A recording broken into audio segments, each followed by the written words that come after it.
Константин, доброе утро. Все нормально, отдыхаете?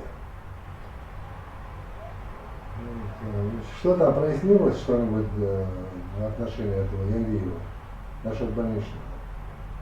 Наш... Как?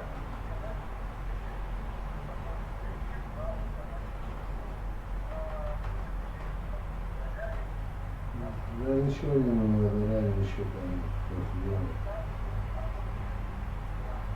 Да, я это понимаю, я это знаю.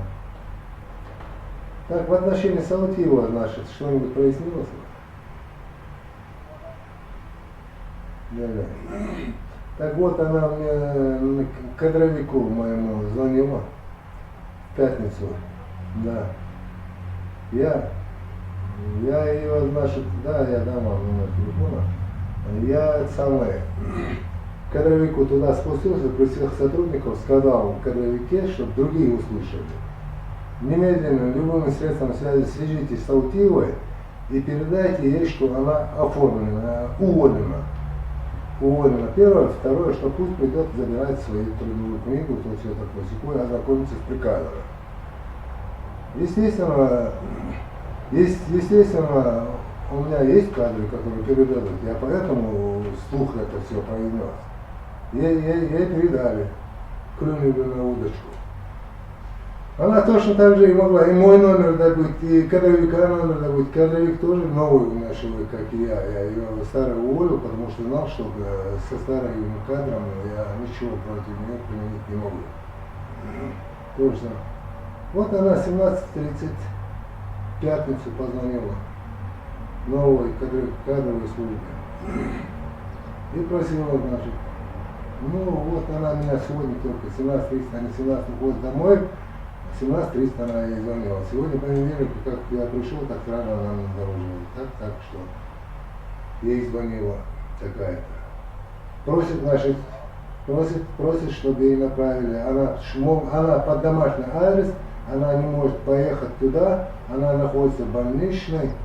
Мол, я уведомляла, кто? Не сказала. Она тоже не глупая, она не сказала. Так, наш, записывайте это номер телефона. Мы, как вы...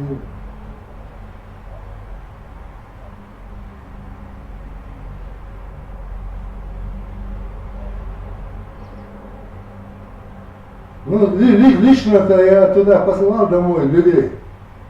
Комиссию создал, комиссию посылал домой по адресу Комсомольская, сколько, 35 там, Сунжи. Там никого нету, кроме детей, дома никто не заставили. Раз послали, два послали, нам что, больше делать не что, чем за ней кататься. Поэтому, так, ну, как мне сложно сейчас ее скинуть, лучше напишите, вам мне удобнее будет. 8 985. Так, 632 41 95. Вот с этого номера она кадровику звонила, новый сотрудник. Да, говорит, она на больничном у него не здесь, в республике, за пределы, то-то, все-то, пусть ей посылают наши папы. В смысле? Ничего она не говорила, ничего не говорила. Находится на больничном, но за пределы, а потом получается, больничный у нее за пределами республики в разговоре, а получается, говорит другой, да, что она под домашним адресом не может выехать из дома, как бы дома. То есть не стыковка, одним словом, на мой взгляд. Вот такой разговор у него. Все, пятница, 17:30. Вот такой. Да.